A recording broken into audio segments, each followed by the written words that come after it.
င်္ဂလာပါရှင်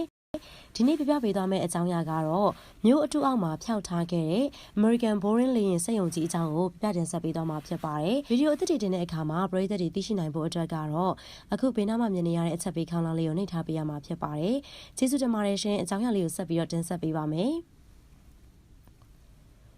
ဒုတိယကမ္ဘာစစ်ကာလကတိုက်လေယာဉ်တွေထုတ်လုပ်တဲ့လုပ်ငန်းဟာမဟာမိတ်တပ်ပေါင်းစုအတွက်အရေးပါတဲ့လုပ်ငန်းတစ်ခုဖြစ်ခဲ့ပါတယ်။အထူးသဖြင့်လေတပ်ကိုအဓိကနေရာကနေအသုံးပြုပြီးတော့ထိုးစစ်ဆင်လေးရှိတဲ့အမေရိကန်နဲ့သူ့ရဲ့မဟာမိတ်တွေအတွက်ကတော့တိုက်လေယာဉ်ထုတ်လုပ်မှုလုပ်ငန်းဟာအလွန်ကိုအရေးပါတဲ့နေရာကနေရှိနေတာဖြစ်ပြီးတော့တဆင့်ပြီးတဆင့်မြင့်တင်လာနိုင်တဲ့လေတပ်နည်းပညာနဲ့ကမ္ဘာစစ်ကြီးကိုအနိုင်ပိုင်းဖို့အထိရည်ရွယ်ထားကြရလဲဖြစ်ပါတယ်။ဒါပေမဲ့ပလဲစိတ်ကန်းလိုစစ်ချီဆိုင်စခန်းတွေကိုဂျပန်ရဲ့လျှက်တစ်ပြက်ထိုးစစ်နဲ့တိုက်ခိုက်ခံရမှုနောက်ပိုင်းမှာတော့မဟာမိတ်စစ်ဗိုလ်ချုပ်ကြီးတွေဟာသူတို့ရဲ့အားနည်းချက်တွေကိုပြန်လည်ပြင်ဆင်ဆင်ခြင်မိပြီးတော့ဂျပန်နေတက်လေတက်စွာပုံမတာလွန်တဲ့ဂျာမန်လေတက်တွေရဲ့အန်ဒီရဲ့အပေါ်မှာစိုးရွံ့လာပါတယ်။အဓိကကတော့သူတို့ရဲ့လက်နက်ထုတ်လုပ်တဲ့စက်ရုံတွေလေယာဉ်လိုပစ္စည်းထုတ်လုပ်တဲ့စက်ရုံတွေကိုရန်သူရဲ့တိုက်ခိုက်ခံရမှုကိုစိုးရွံ့လာခဲ့တာဖြစ်ပါတယ်။ဒီအတွက်သူတို့ရဲ့ပြင်ဆင်မှုကတော့ကောင်းကင်ကနေသာလာရောက်တိုက်ခိုက်ဖို့ရာဂိုင်နှုန်းများတဲ့ရန်သူတွေရဲ့ဝေဟင်ကနေကြည့်မြင်တဲ့အမြင်ကိုပြောင်းလဲသွားဖို့ဒါလုပ်ဖို့အတွက်အားထုတ်လာကြရလဲဖြစ်ပါတယ်။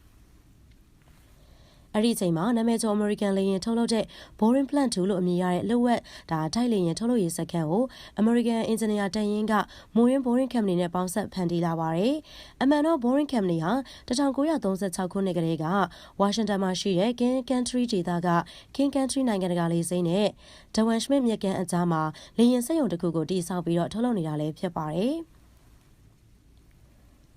ဒုတိယကမ္ဘာစစ်ကိုရုတ်တရက်ကြီးဝင်တိုက်ရတဲ့အမေရိကန်တာဝန်ရှိသူတွေဟာအဲ့ဒီအရက်မှာပဲ Boring လေယာဉ်စက်ရုံကိုထပ်မံတိုးချဲ့ပြီးတော့ Boring Plant 2လှုပ်ဝက်လေယာဉ်တိစောက်ရေးစီမံကိန်းကိုစတင်အကောင့်ထဲဖော်ပါတယ်။ Boring Plant 2မှာတော့နောက်ဆုံးပေါ်လေယာဉ်တက်ဆင်ရေးနည်းပညာတွေအပြင်တိုက်လေယာဉ်ထုတ်လုပ်မှုစွမ်းအားကိုပါအမေရိကန်တွေဘက်ကအစွမ်းကုန်မြင့်တင်ပြီးတော့တိစောက်ခဲ့ကြတာကိုတွေ့ရပါတယ်။ Boring Plant 2အတွက်နောက်ထပ်မြေစတူရန်ပေ1.8တန်းလောက်ကိုထပ်မံတိုးချဲ့ခဲ့တယ်လို့လည်းသိရပါတယ်။ Boring Plant 2ဟာစစ်အတွင်းကအမေရိကန်နဲ့မဟာမိတ်တပ်တွေအတွက်အဓိကလိုအပ်တဲ့တိုက်လေယာဉ်တွေကိုသာမကစစ်ကြီးပြီးဆုံးသွားချိန်မှာလည်းကမ္ဘာလေကြောင်းသမိုင်းရဲ့နာမည်ကျော်တိုက်လေယာဉ်တွေဖြစ်တဲ့ B-17 Flying Fortresses, B-29 Super Fortress, B-47 Stratojet, B-52 Stratofortress တွေကိုဆက်လက်ထုတ်လုပ်နိုင်ခဲ့တာလည်းဖြစ်ပါတယ်။ပရိသတ်များရှင် American Engineer တန်ရင်ကတော့အဲ့ဒီလေယာဉ်ထုတ်လုပ်ရေးစခန်းကြီးကိုရန်သူတွေရဲ့လေကြောင်းဘေးကနေကာကွယ်ဖို့အတွက်များစွာသောပြောင်းလဲပြင်ဆင်မှုတွေပြုလုပ်ခဲ့ပါတယ်။ဒီအတွက် Hollywood ကရိုက်ကွင်းနောက်ခံဒီဇိုင်းဖန်တီးသူတစ်ယောက်ဖြစ်တဲ့ John Swartzwelder ဆိုသူက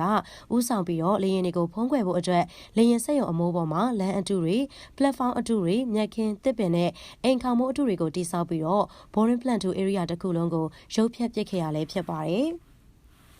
အဲ့ဒီပစ္စည်းတူတွေရဲ့အကျယ်ဝန်းပဲ23ဧကလောက်အထိရှိနေခဲ့ပြီးတော့ဝေဟင်ကလာတဲ့ရန်သူတွေအတွက်ကတော့ဒီနေရာမှာလေယာဉ်တီဖို့ဒါစက်ရုံတီရှိနေပြီးတော့တိုက်လေယာဉ်ထောင်နဲ့ချီရန်နာထားရဲဆိုတာကိုလုံးဝကိုမသိနိုင်လောက်အောင်ပြင်ဆင်ထားနိုင်ကြရလဲဖြစ်ပါတယ်။အမှန်တော့ Boring Plant 2ရဲ့ area တစ်ခုလုံးဟာကျေးလက်တောရလေးတစ်ခုပုံစံဖြစ်သွားခဲ့ပြီးတော့ဒီနေရာမှာလေယာဉ်စက်ရုံရှိရဲဆိုတာဘယ်ထောင်လန်းရေးသတင်းကမှမရိပ်မိအောင်လို့ဗတ်ပေါင်းစုံကနေလျှို့ဝှက်လုံခြုံရေးစနစ်တွေကိုလည်း American အာဏာပိုင်တွေကမြင့်တင်နိုင်ခဲ့တာကိုလည်းတွေ့ရပါတယ်။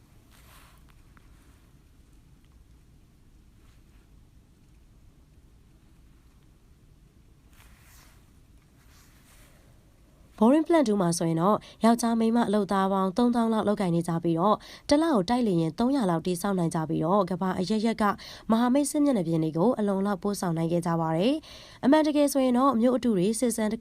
်စခန်းအတုတွေကိုပြုတ်လုတဲ့နည်းစနစ်ဟာဂျာမန်ရဲ့နည်းစနစ်ဖြစ်ပြီးတော့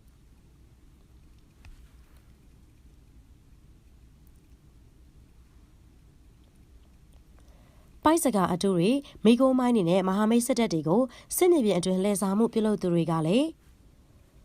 ဂျာမန်နေတာဖြစ်ပါတယ်။ဒါပေမဲ့အမေရိကန်ရဲ့အမှုပညာရှင်တွေပါပူးပေါင်းပြီးတော့မြို့ကအတုတွေကိုဖန်တီးခဲ့ချိန်မှာတော့မူရင်းပိုင်ရှင်ဂျာမန်တွေတောင်မျက်စိလဲသွားရတဲ့အထိဖြစ်သွားခဲ့ရတာဖြစ်ပါတယ်။ဂျာမန်ခေါင်းဆောင်ဟစ်တလာကိုယ်တိုင်မဟာမိတ်တပ်တွေရဲ့အားသာချက်လို့ဖြစ်နေတဲ့လေယာဉ်တွေရဲ့မူလလာရလမ်းကြောင်းကိုထောက်လှမ်းဖို့အစီအမံများစွာချမှတ်ခဲ့ပေမဲ့ဂျာမန်တွေသာမကနီးသည့်ရန်သူကမှအမေရိကန်ရဲ့အမာကန်လေတပ်စက်ရုံကြီးကိုရှာဖွေတွေ့ရှိခဲ့ခြင်းမရှိခဲ့ပါဘူး။ဒါကြောင့်မို့စစ်ပွဲကာလကြာလေလေတပ်အင်အားတာလွန်တဲ့မဟာမိတ်တွေအတွက်အခွင့်အရေးပိုရလေဖြစ်လာခဲ့တာလို့ဆိုရမှာဖြစ်ပါတယ်။